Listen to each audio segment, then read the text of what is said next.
and he completed his bachelor's degree in kinesiology.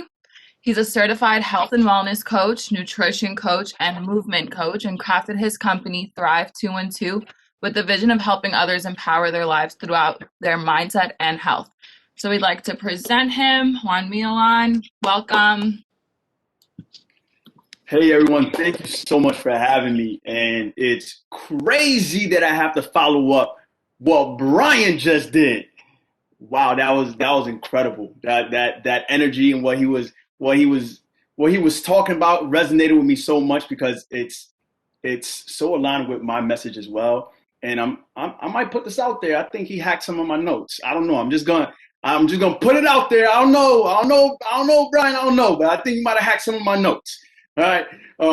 But no, it's incredible. Thank you all for being here on this Saturday. And oh man, it's just such an honor to be here. And if you're with me, if you're heart-centered, because I'm all about the heart-centered approach, just let me see you put that hand over your heart if you're ready to get going and get a little bit vulnerable, do some things and go in a little deeper with some of the things that Brian was talking about as well. So I'm not here to motivate you. And I love that Brian was talking about that, right? It's not about that motivation. It's really to activate what you already have inside you. We have this potential energy already resonating inside of us. And my modus operandi, right, is to tap into that and let you see and let you know how you can activate it. Because it's all about just activating who you are. It's about remembering, right? Remembering who you are. And write this down is because I'm a student of lexicon. Like I love to understand what words mean, their root meaning. And when we understand that, it gives us some deeper power into that, right? So everybody knows what dismember is, right? To take things apart, right? So when we look at that, what remember is to put yourself together. So remembering who you are, let's put yourself together into who you truly are and stepping forward into when we talk about self-worth, self-care, self-value, we need to first, because the most important part of that is the self, right? Self-worth, self-care, self-value. It's the self. So we need to understand who we truly are, right? Who are we? How can we connect to ourselves in order to perpetuate this self-worth or self-value or self-care? And that's what we're here to do. Because and write this down really, because this is what pisses me. This is one thing that pisses me off in the health, mindset, personal development, all the space, right? Transformation happens through truth, not through strategies, right? Transformation happens through truth, not through strategies. So once you expand that consciousness here, that mind, the way you think, you can never go back. And that's really the work that I do, okay, with that. Then we can put strategies on top of that. But what I'm going to go into is going to be more of the things that I go into with who I work with, right? My clients, whether it's athletes, whether it's business entrepreneurs, whether it's leaders in the field like yourself. And it's about activating the leaders, right? It's not just about being great at business or being great at being a leader at home. It's about integrating you as a whole person. How are you showing up to your family? How are you showing up to work? How are you showing up to your purpose? How are you taking care of your body? Because your body is, right, the vehicle that you're going to be able to bring this message to the world in, right? If you have this strong passion, if you have this mission and you're really, your body is down and you can't operate, you can't function, there's a problem with that, right? You were put here for a purpose. You were put here for a reason. So we're going to go through and I might geek out a little bit on the science aspect of things as well. But I like to marry that spiritual aspect with the science and show you really how powerful you are and what all these things that we might have heard in the space or in the field, what it actually means. And I want you to be able to have the tools, right? I don't want to motivate you. I want you to be able to have the tools. So when you step out of this, you know, oh, I can do this. And I might be able to do this or that, right? Because it's not about whatever a guru tells you or a coach tells you. It's not about that. It's about really finding what do you need and going from there to build that, whatever it might be, that routine, or go off the self-care. We're going to go into emotions on a deeper level too, because that's my jam. That I'm so glad we touched on that. That is my jam right there. And it's such an important thing. And it doesn't get spoken about enough. It doesn't get spoken about in the mindset field, doesn't get spoken about in the personal development field, and it doesn't get spoken about in the health field either. So it's bringing that to Front Street and really understanding, hey, what are emotions? First, let's see what are emotions and what are they here for. So we're going to go over 4 things. We're going to reconnect. We're going to identify some things. We're going to strengthen your emotional agility. And then we might get into some like energizing the body, right? When we talk about routine, talk about nutrition a little bit there, movement and some of those things as well. But it's putting it together, right? There's a reason with how I teach, the energize your body is usually the last step, right? And we always see that, hey, in order for you to get healthy, you got to go hit the gym first, right? Or you got to hop on this nutrition program. We need to understand that there's an aspect of you that's spiritual, right? There's an aspect of you that has a spiritual connection, this need, right? There's another aspect of you that's psychological, this mental aspect of our thoughts and what keeps us back. Brian was talking about your fears, right? And your frustrations. It's going to be a huge part of that too. And then there's this emotional aspect of who we are that all play a part into bringing our best body forward. But sometimes we have it ass backwards, right? We go to the last step first and then wonder why our routine falls through, or we can't stay on that nutrition program, or we can't continue working out, right? You're not broken. I want you to understand that. You are not broken, right? A lot of the system that you're following is broken. And we're going to put that into alignment today. Hopefully we'll touch on that as much as I possibly can in the time we have together.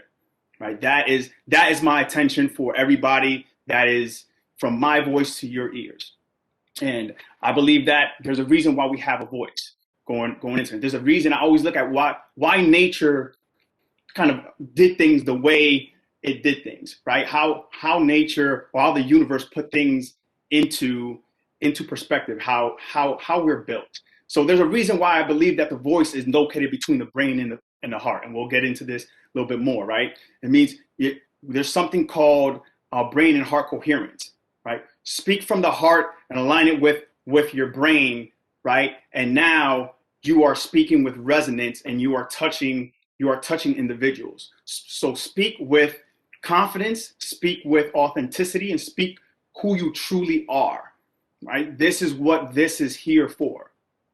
And then we go into, aligning. Brian was talking about your vibe attracts your tribe, right? So as you start speaking your truth, you're going to start attracting people that align with that truth. And you're going to be surrounding yourself in an environment, creating an environment that pushes you forward, right? So let's go first with the reconnect. This is that intention piece. And I want you to write this down as well. Intention is the seed of creation. The intention that you put into something is the seed of creation, but that's not it. You can't just plant a seed and not nourish it. All right. So intention is the seed of creation, but attention is what nourishes it to life. Right? Does that make sense? Right? Intention is the seed of creation. Attention is what nourishes it to life. So a lot of people like, I have this intention. All right, I want this, and just put it on the back burner. Don't bring it. Don't give it attention. Don't give it love. Don't give it that nourishment. Right. So when we do things every day, just a little bit every day, where we think a thought every day and we feel that thought, that's bringing that attention to that intention, and that's literally creating your reality. And so we have to get clear on what is it that I want to experience. This is getting into you, and I want you to get out of your head and into your heart on this, right? What is it that I want to experience in life? This is not your mother. This is not your father. This is not your spouse. This is not your kids. This is you. Right? This is the self, your higher self, right? When we get into that, when we get out of our heads, right? We need to understand that the mind and the brain are two different things. And that's what I want you to really grasp from this. The mind and the brain are two different things. A lot of mindset work talks about the brain as the mind and all this. They're two different things, all right? So the brain is an organ in your body. The mind is a field in the ether, in the universe, right? This is where information, you grasp information to bring in. This is when we talk about some other things like emotion and nutrition and movement that optimizes your brain, right? But your brain is made to just go and find things, right? To put it in a simplistic way, it's a goal-achieving machine. But you've been actually trying to achieve other people's goals. And what I mean by that is your belief system, right? The fears of other people. Brian was talking about the fears other people seeping into you. And we'll go into what like a belief and belief systems are, and it's been dictating how you go. So you have to make a bold and courageous and ambitious, draw that line in the sand of like, what do I want to experience, right? Get clear on that. Then we work backwards. And a lot of people try to psych themselves out because they don't know how, right? But I'll tell you this, that if you try to be realistic, you're going to keep reliving your past. Please understand that. If you try to be realistic with a goal or what you want, you are going to relive your past. Because by definition, where you want to go has not happened for you yet. So you must be realistic and have that vision and that faith in your heart to get there. So we must first connect. That's the intention with that, right? The second aspect of that is when you think about where you want to go and that experience that you want to have, there are going to be some thoughts that come up. And I want you to just pay attention to those thoughts. Right? Don't give them too much mind, but just realize, observe them. It's gonna be like, oh, you're too old for that. You know, you've never been taught that. You can't grow a business. You know, who are you to do that? You know, you're not smart enough. You're not pretty enough. You're not man enough. Whatever it is, I want you to just take note of that, right? Because that's gonna be what's blocking you. But the fact that you're bold enough to finally get and know what you're experiencing, it's going to make those things come up out of the shadows. They've been operating in the shadows. They've been really controlling how you operate, how you move, you getting into a program, or you getting on a diet, or you kind of finding that partner that you want, but it's never working out, right? These are the thoughts, these are the belief systems that are working under, and they're not being seen. So when you're bold enough, when you dare, like, this is what I want, they got to come up, right? So now they're in the light. Now we can do something with that. Does that make sense? Right? Now we can do something with that because it comes to our awareness with it. And once we understand that, we go into, I think Brian was talking about something about focus, right? You're always focusing on what you don't want. And this is why it's very important to switch that attention and the language that we use. Because a lot of people, when I talk to them and I sit down with them and I say, hey, all right, let's go into your goal and your vision. And they start talking, and out of nowhere, they tell me what they want, and then it goes into what they don't want. Right? I don't want this and this. I don't want this to happen. And here, I don't want this. I don't want this. And we need to understand that violates the laws of quantum mechanics. Right? On a quantum realm, that violates that law. All right? Because what you focus on expands. So when Brian was talking about the universe standing there like, oh, yeah, I got you. Oh, what is it? All right. Oh, bad partner? Okay. I want this. Oh, you don't want to be broke? All right. Well, focus on broke? Okay. We're going to focus on broke. All right. It just takes what you're focusing on, right? There's the metaphysical aspect of this. So when you realize that you're struggling, pay attention to the inner chatter that you have. So a quick way to hack that is, if you don't want this, then it would probably mean that this over here on the other side of it It's something that you do want, right? It's as simple but as powerful as that, right? So you already have the contrast. And what Brian was talking about, the frustrations clears a way for your purpose, which is funny. This is what I tell you. He probably hacked my notes, man. I think he hacked my notes, you know. But it's huge, and I love that he said that, because when you have that frustration, or we say contrast, right? It's a conflict, contrast. It clears a way for your desire. Contrast creates desire, right? So when you know what you do not want, it's not about you getting down on it. It's telling you, oh, okay, this is not where I want to go. But now I have to have the awareness to go towards where I do want to go. The problem is that we reside here in what we don't want. Rather than having it as a place of reference, we treat it as a place of residence, right? So I want you to understand that. Do not treat what you don't want as a place of residence. Treat it as a place of reference. And this is how you're going to start understanding the thoughts that you are thinking and the feelings that you're feeling, right? The emotions that come through your body. It's very important to understand that. And this is about a mastery of yourself, mastering your emotions, mastering your thought. And by mastering, I'm not saying that you're going to know everything, because you're not. Mastery is mastering being the student of, right? Mastery is mastering being the student of. So become a student of your thoughts. Realize what's going on. Become a student of your emotions. Become a student of your body. And that way, when we're talking about, like I said in the beginning, when you speak on yourself and getting to know yourself, you're going to be better able to make the decisions that are in line with that experience that you want, right? We call that congruency, being congruent. And a lot of people struggle because they are not congruent with where they want to be, right? Their actions are not congruent. So especially if you don't know where this is, you don't have that vision, or you haven't tapped into understanding yourself a little bit more, then how do you know if the actions that you're taking are in line with that?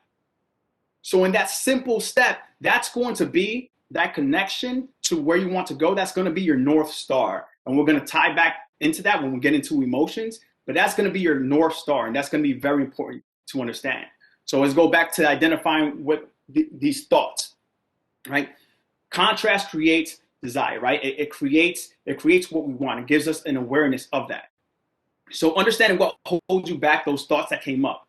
And when we do that, and we understand this, and this is a big, big, big, powerful thing I want you to understand. Your thoughts are not your thoughts, right? I know it's a little weird. Like, what are you talking about? Well, your thoughts are not your thoughts, right? That's a little weird, but hear me out, right?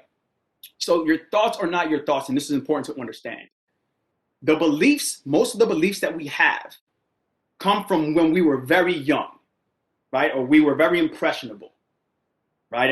Are y'all following me? Because I'm gonna geek out a little bit here now. So just, if you have questions, write them down for the end, because I'll love to answer them. But we're gonna geek out into the neuroscience of mindset and what the hell is going on. Right? I was about to drop an F-bomb. I get passionate. I get going with this, right? What the hell is going on in between my ears? Right? It's not about just being positive, right? It's not about just, hey, think better, right? There's something that's controlling how you see the world and what you're doing. So we need to understand that, right? In order to change something, we must first understand it.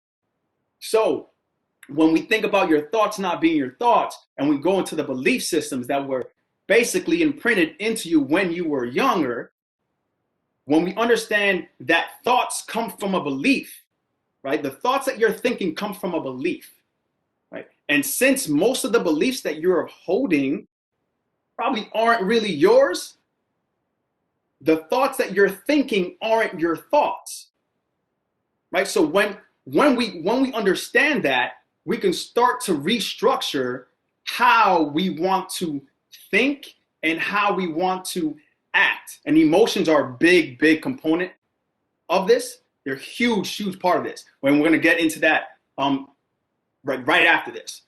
But I need you to understand that your thoughts aren't your thoughts, and this is very important to understand, right? So it starts with your beliefs, and most of your beliefs didn't come from you.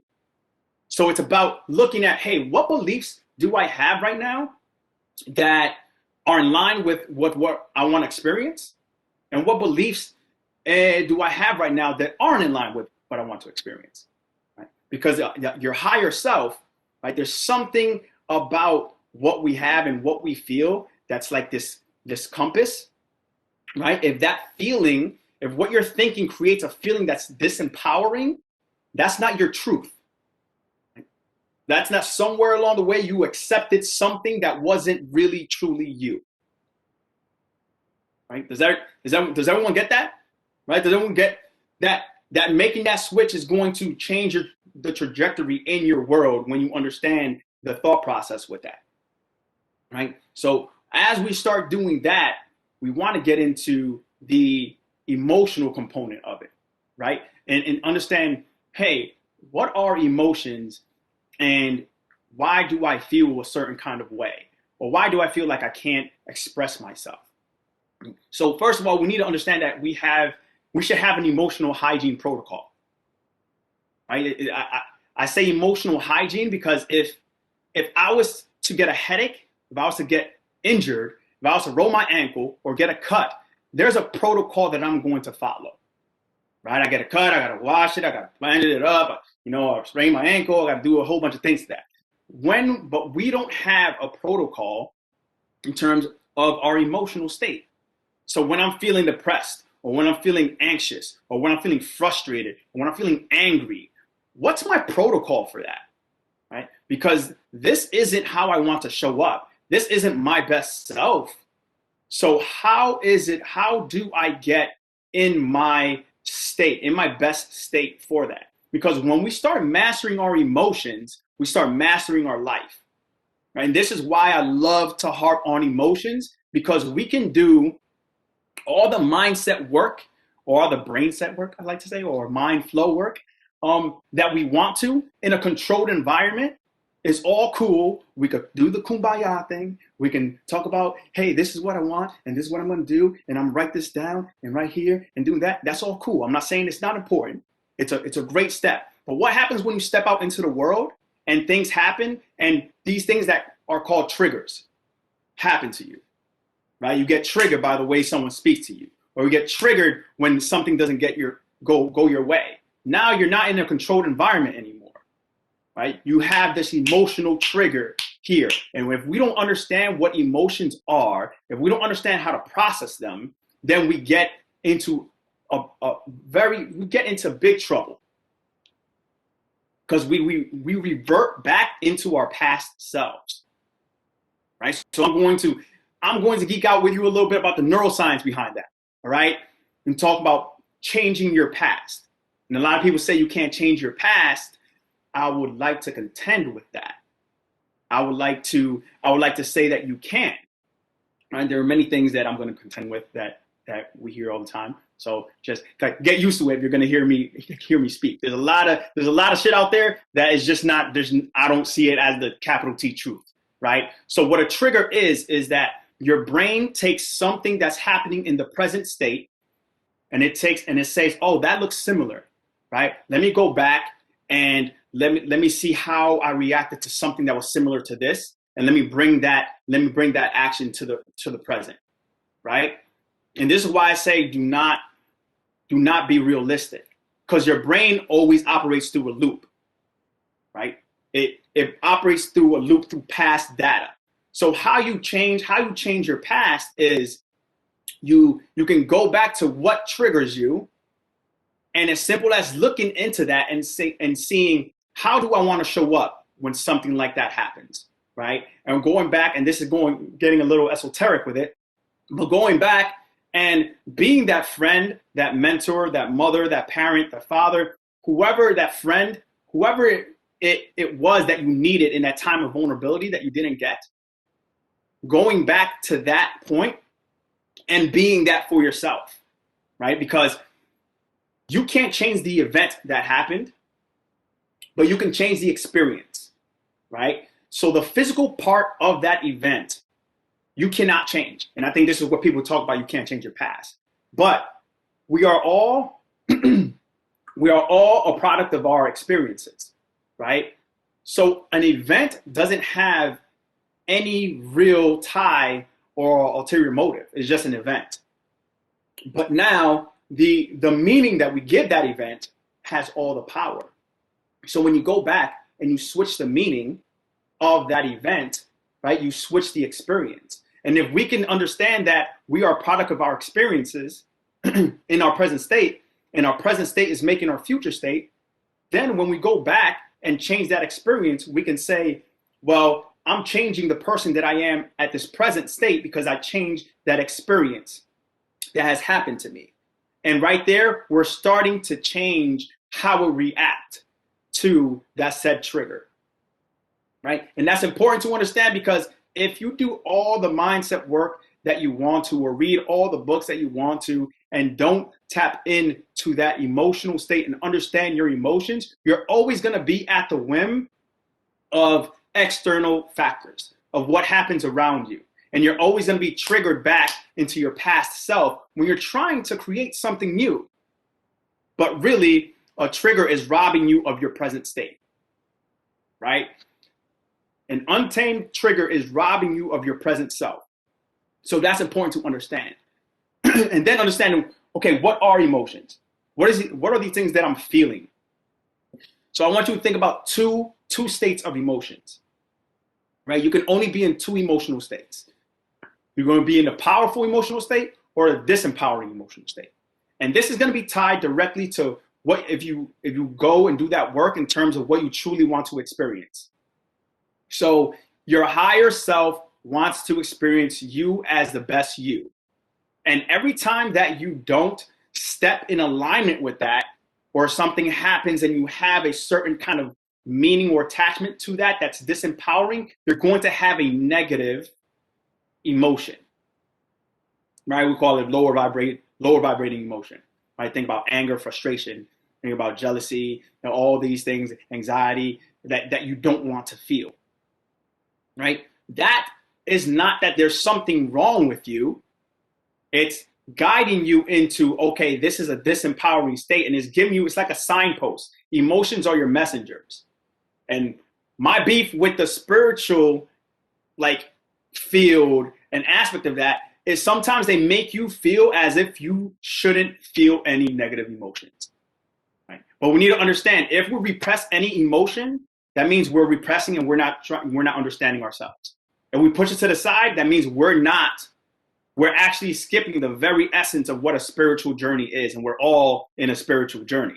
Whether you like it to admit it or not, it's like gravity, it's still happening, right? You're still evolving and learning more of yourself. So by definition, when we're not addressing our emotions, we are not going deeper, and we're missing a part of understanding ourselves in a deeper way, right? So someone said something about showing emotion, especially as a man, right? And we've been taught that, showing emotion is weak. Be a man, don't do that, right? So as men, it would be the neural association was, if I show emotion, that means I'm not a man. I identify as a man, therefore I can't show emotions. But then a whole slew of things happened because we're not honoring the natural laws of things, and emotions are a natural law. And so it's going to be your compass. Again, while we did the work in terms of the first thing, reconnecting with that, it's always going to tell you where, if you're in alignment or not. So it's not so much of being in a negative or positive, but it's a lower vibrating frequency or a higher vibrating frequency. And you get to, as you understand it, you get to maneuver around it. Right now, you're not trapped. You're not thinking and staying in that judgment. Because a lot of times we judge ourselves, right? Oh man, I shouldn't be feeling this way. I should be grateful. And gratitude is one of the most powerful things that you can have, that you can bring in. But again, there's always a scope. So if you're practicing gratitude in the aspect of I should be gratitude, I should feel grateful, right? Then already you're that's called judgment. And then you're going deeper into things because you're not really grateful.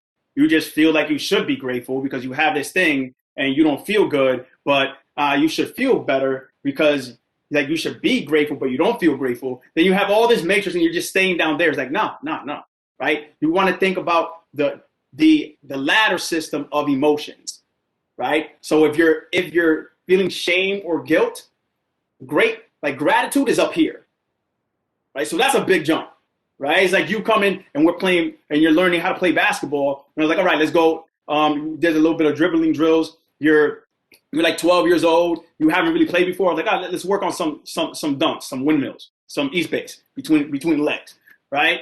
Like, no, you want to gradually get there, right? But you want to understand and see and just feel that. Stay in the mess. Don't be scared of the mess. Right? Do not be scared of the mess, because that's where that power is. And it's about building a complete integrative human in terms of be there for your mission, be there for your family, be there and nourish your body and your soul, right? We want all of that. If one is off, we're off, right? That's just the nature of things. If one of those things are off, we're off. And what we want to have it all, and we can have it all, right? But we need to understand that there's a certain way that works for you specifically, your unique health print, your unique purpose print, right? Stop trying to build a routine or exercise routine or diet routine that works for X, Y, Z when you haven't had a discussion with yourself yet. Does that make sense? Right? Because that's the only way where it's going to stick. I'm not worried about you building a routine right away, and a routine is powerful, right? I'm not worried about you building a routine right away. I'm worried about you building a routine that's going to stick. That's really going to get you to where you want to get to. That's really where the work is, right? So even breaking that word down, I told you, I love words, right? Let's see where they're coming from. Let's see where they're coming from, because give us some clues. Let's give us some clues, right? The word routine, the root word in routine is root, right? Is route or route, depending how you pronounce it. I'm still not sure how to pronounce it. There's people that pronounce it one way, people that pronounce it another way, right? So I'm going to pronounce it both ways. So what that means, what a route means, is a road, a path to, or a way to. So a routine is like the heartbeat, is like the rhythm of your life, right? Each day is a building block of your life. So what are you trying to bring into your life is the main question. When you try to build a routine, what do you want to experience? Like that first question, in that day, what do you want to experience? When we answer that, we can start putting things in that routine, right? Whether it's, I want to feel grounded, I want to feel at peace. Those are big things that I hear from many people, right? I want to feel clear, and the mind, I want to feel my mind be clear. Right? That's beautiful, all right? But what works for you? What does that for you? And we can start putting those things into play. So now you have your own print. Now you have your own impact. Now you can step into the world truly, authentically you for that. You know, and as we understand that, I just had a client call the other day. As we understand that, it's like, oh, you know that meme? And I love seeing this on people's faces. That meme when the dude's like, I love seeing that on my clients' faces, you know, because again, like the transformation happens through the truth. Then we can start building the like routines and strategies around that. But it's important to understand. Right? It's important to understand that conversation with you. And a lot of people talk about legacy. Right? I want to build a legacy. I want to do this. I want to do that. Right? People are not going to think about you when you're gone. Right? What I say about why I say that is like the mass majority of society is not going to think about you, right? Think about when you go to Disney World. Think about when you like eat on a table. Think about when you're on a chair. Think about when you use all these beautiful inventions. You're not thinking about the person that invented it, right? We're not like, oh man, thank God for the person that invented the table, or thank God for Walt Disney, right? We're just trying to have an experience. Your legacy lives now. Your legacy lives in the people that you are touching right now with your words and with your heart. That's who's going to remember you. That's how you expand and impact the world. Your legacy is right now. It's not later. It's how you show up right now, right? With poise, with gratitude, with harmony, and how you touch the individuals right now, right? So a lot of like, oh, I'm trying to build something for the future. I'm trying to do, like, that's all good. Like, do that, right? But be who you are, and you're building your legacy right now. It's happening already as you step in and do your work with that, right? And as we do that, and as you start to understand your emotions better, and there's a quote that I love to live by, right? And I do it with my kids. I make sure I try to do this as much as possible with my kids, is do not pass down trauma as tradition, right? We need to understand not to pass down trauma as tradition, and question the things that were passed down to us. Right? We have to question it, not for the sake of questioning it, but for the sake of it. Does it vibe with who I am and what I'm trying to do, and the betterment of humankind, right? The betterment of this world, right? So my daughter sees me cooking often, right? So she already knows that, dad's cook, right? Guys cook. Oh, this is cool, right? My son, I whisper things in my son's ear. He's very young, right? So I whisper things in my son's ear in terms of affirming his soul and his being. What we're not used to is a nurturing love from a man, right? Our society's not really used to that. So it's on us to continue to break that cycle, right? Not just as men, but as women, like as Brian was talking about, is in terms of we have to come together, like, period, with that. Because what's happening is that we have generational trauma, period, especially as a marginalized culture. But no one escapes from that, right? It doesn't matter if you're brown, black, white, whatever, we're playing the color label game, right? No one escapes from that. So we have generational trauma coming in, and we have the capacity and the knowledge and the ability to apply that knowledge, because again, knowledge isn't power. Applied knowledge is power, right? Knowledge is like that. It's like that dope gasoline. It's like the high performance gasoline, but you need to drive. You need someone needs to drive the vehicle. Like, it has all this great gasoline in it, but someone needs to drive the vehicle and go somewhere with it. So it's applied knowledge with that. We're at that point where we have the consciousness to start to turn things around, right? And it's a lot, right? We were born in this energy, but again, like, we have to step up and ask, like, what do you stand for, right? That's the big, like, what do you stand for? Get clear on those principles, right? The principles that you will die for. Get clear on that. And once you get clear on those principles that you'll die for, start living for them. Start living for those principles. Start living through those principles. And that's the key with that, right? And I can go in about the emotions all day. I could do this all week with the emotions, but I want to go through to the next step in terms of, like, energizing our body. Like, what does our body need? Not dogma in terms of exercise this much or eat this specifically or that. Just on a biological level, what does our body need? Right? So when we talk about sleep is the crux. When I go into with my clients, is sleep, nutrition / ingestion, because Brian talked about nutrition is not just what you eat, right? I call it ingestion as well, where what you think, the people around you, right? The things that you watch, the things that you hear, all that is part of your diet, is ingestion, nutrition, all that. What you put on your body, right? Your skin eats. It makes its way through your bloodstream. So my ladies, my queens here, and also my kings, right? Because we have body washes and we have all that too, right? Be very mindful what you put on your body, not just eat it, but what you put on your body, because it makes its way into your bloodstream. I digress. Let's go back to sleep. I get, with that. So with sleep, you want to think about when you don't have sleep, you don't have energy. And energy is the foundation to do everything that you want to do in this world. like period. You need the energy for that. All right. So if you're here, you're probably a leader. And if you're a leader, you're impact driven, you've probably been give, right? Give. I see it all the time. And what happens is that you haven't allowed yourself to open yourself up to receive. See it all the time.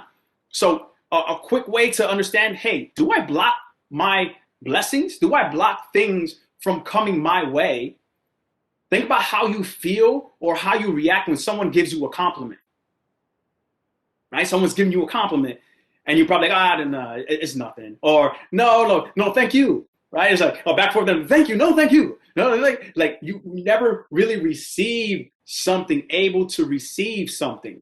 And that's very important because you have to understand, we're trying to nourish these leaves in our life, right? These leaves might be, maybe our business, our family, our friendship, right? But we need to understand that you have to feed the root.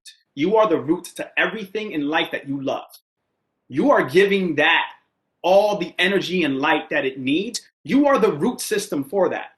So by definition, when you focus on you and the root and that self-care and that self-work, and it's nourishing that root that now nourishes the leaves. Like before, you were actually trying to polish the leaves without like putting water into the plant, right? You're just trying to make it pretty. Like polish the leaves, like look at the leaves, like I'm doing this and I'm doing that, right? And you're falling apart, you're burning out, right? So a lot of leaders, a lot of people that give, a lot of people are so heart-centered, really forget to practice that self-love, that self-care, right? And it's not an activity, right? The activity is a symptom of you being. You being and knowing and loving yourself is first. The activities stand on top of that, right? The activities are a strategy to enhance that. Remember, transformation happens through truth, not through strategies. So understanding your deeper truth in terms of who you are, what you stand for, and the boundaries with that, now so you can serve with your cup full, as Brian was talking about that, right? Now you can serve with your cup full. I think Oprah said something along this, like, I can only serve you from my saucer.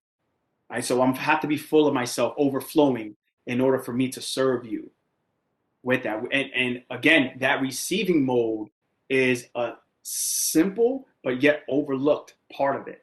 It's so overlooked. And we need to be able to open that up, because if I'm saying I want to experience this, but I'm blocking myself, then I'm not really in the receiving mode. The universe has to understand that you are able to receive. It's almost like standing in position to hug somebody. You're about to receive them, right? You're going to hug them. And then right when they're running to you, you start fixing like your shirt or your pants and fixing yourself up like, hold on, I'm not ready for the hug. I'm not ready for the hug yet. They're going to stop, right? You're not going to receive them in that way. They're going to stop because you didn't stay in the receiving mode. So when it comes to sleep, one of the big things is your mind racing all the time. Mind's racing all the time. Your brain is going on 100, right? One thing I like to tell people is to create a mind dump, right? Some people talked about journaling, right? Putting it down on a piece of paper, right? Everything that comes in don't think about editing it. Don't think about let me like be politically correct. Just put it on paper. Complain everything that's in your brain. Complain it for that sheet of paper. Crumple it up. You could throw it away. You don't have to review it, right? But what you're doing is you're getting it out of your conscious, right? There's something about the creativity of writing it out onto paper. You're creating space for sleep. So this is something that's not talked about often, and pisses me off too, right? What we need biologically for sleep is one thing. We need one thing for sleep. Just from an evolutionary standpoint, we need to feel safe. We need to feel safe in order to sleep. That psychological safety needs to be there. And if you're stressed about bills, or you're stressed about a partner, or you're stressed about a talk that you're going to give or performance, your body does not perceive that as safe. So therefore, you're not going to go to sleep, because when we're sleeping, we can't do anything. Right? We're not running, we're not fighting, we're not having sex, we're not reading, we're not cooking, we're not doing anything. So we have to feel safe in order to sleep. What is one thing that you can do that will make you feel safer for sleep? that's the big thing when it comes to sleep, because that's really going to start, like, jumpstart everything, right? Even if you're eating all the right things and you're not sleeping, right? Your sleep controls your hormones, and your hormones actually are the thing that tells your body what to do with the food and the calories that come into your body, right? Does that make sense with that? So everything is a part of that, right? And I'll keep it right there because I want some time for Q&A with that. But I wanted to touch on sleep because sleep is the first thing when we get to that body that I go over with my people, with my tribe, with my clients, right? We can't go into working out and moving the body until we address some of that sleep, right? Because if not, we're putting you in danger, right? So Lima, if you want to open up for Q&A, Yes. I'm with it. Thank you, Juan.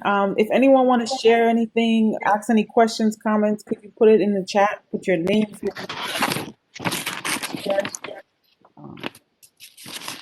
And from there, I'll say thank you so much for everyone joining and staying with me. No one looked like they fell asleep, so that's one of my nightmares. I don't want anyone falling asleep when I'm asleep. Yep. It's one of my nightmares. Can you repeat how to stay in receiving mode? Okay. So in receiving mode, one of the ways that you can tell when you're not in receiving mode, one is by if you get compliments and see how you feel and how you react with that, right? The second is also practicing to, like, just say thank you, right? If someone says, hey, great job on that, or you look good, or I love that shirt on you, or that article that you wrote, like, just like being able to receive it. You know, one of the things that, because I had this issue as well, one of the things that I do is when I get complimented on whether it's an article, whether it's a talk, whatever it might be, I was like, thank you, I received that, right? And then I can go and compliment them after I receive that. But another way that you can practice into staying in the receiving mode is when you, like, think about before bed or in the middle of the day or when you wake up, whatever time of day is best for you. But practicing that connection, when we talk about that first step in reconnecting, in terms of I'm open to receiving. I say I'm open to receiving XYZ. I'm open, please let me receive here. Let me be ready. Let me remove the blocks to receive XYZ, right? Because when you start doing that, you're changing up basically the algorithm of your life.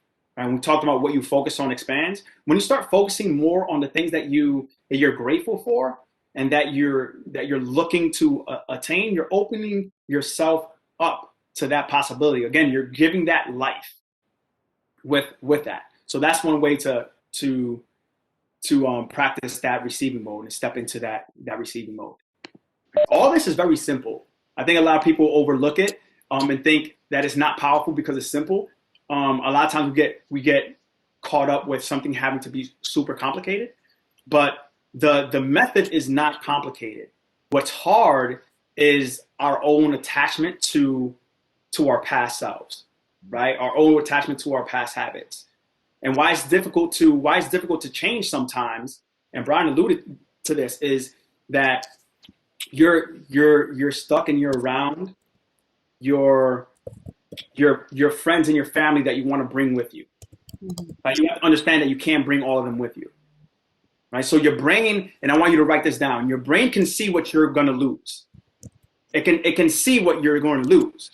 Right? Like, oh, I'm not going to have this great relationship with my friend here, or this family member, or this cousin, whatever it might be. Your brain sees what you're going to lose. But if you don't do that reconnection work, it can never see what you're going to gain. Right? Does that make sense? So if you're always seeing what you're going to lose in your way to your next level, and you never know or where you're going, that's going to create fear and confusion. And confusion and fear stop progress, right? This is how your brain works on a neuroscience aspect of things. So when you start reconnecting, when you start having that vision, and then you start, oh, by the way, this is a big key, I almost forgot. Ooh, this is tough. All right. When you envision, when you see that vision for yourself, what you want to experience, tie your emotion to that. You have to tie an emotion to what you want to experience. Don't just describe it. Feel how it will actually feel to experience that. Your subconscious treats feeling, your emotions tied to a thought, as truth. So it doesn't matter if it's a negative thought or a positive thought, it's going to impress itself on your subconscious and it's going to start expressing it. That's how our brain works, right? That's how anxiety works. When you think about when you're in acute anxiety, you're thinking about something that's not happening right now. Think about how crazy this is, right? In terms of the power of the brain. You're sitting in your living room thinking about a presentation that you're going to do, and you bombing that presentation. What you're seeing is you vividly looking and seeing in your mind what's happening, and then you have an emotion to it. How are you going to feel when you bomb, right? So then you go into this anxiety cycle, right? And what anxiety is a misuse of your imagination, right? So a thought doesn't have power unless you attach an emotion to it. Please remember that. It doesn't have power unless you charge it with an emotion. So it's about using that, what's already going on, because this is always happening. Your subconscious is always working. So now it's about utilizing and knowing how it works on the other side. So once you go into that experience that you want to experience and you tie an emotion to it, your body and your brain doesn't know the difference between reality and imagination, right? Think about when you daydream or when you have a nightmare. You wake up with the physical response of what happened, right? So your brain does not know the difference between reality and imagination. So start using your imagination to work for you, because the system is already running. It's about knowing how to use the system that's already running to our advantage, right? Does that make sense? Because I want y'all to understand that and take notion and take that action and start utilizing the power that's within you, because you're creative beings. We are all creative beings. Now use that cycle that's already happening, but we just let it run amok. And those fears and those beliefs that are not ours have been dictating that subconscious expression of what we don't want. So we start picking it out. Now we start getting more of what we do want. It's freaky, right? When you start tapping into your power, you're going to start seeing synchronicities. You're going to start seeing things that happen, right? And it's going to be like, oh, shit. Man, it's pretty cool, right? Any other questions? How can we help people who are overly reliant on their receiving mode to become more individually motivated? Great question. So there's always two sides. There's always going to be a continuum or a spectrum, right? So if you're and this is the law of resonance. So who you're being and your heart center is attracting what it needs, right? The like. So if you're always giving, and you're not able to receive, who are you always going to attract? Who always comes into your life? Takers, right? They're not reciprocating anything. They just take, right? Because you have a resonance always giving.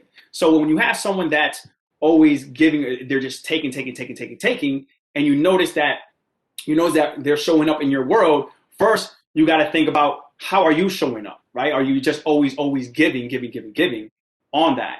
And this is the most powerful thing you can do for someone.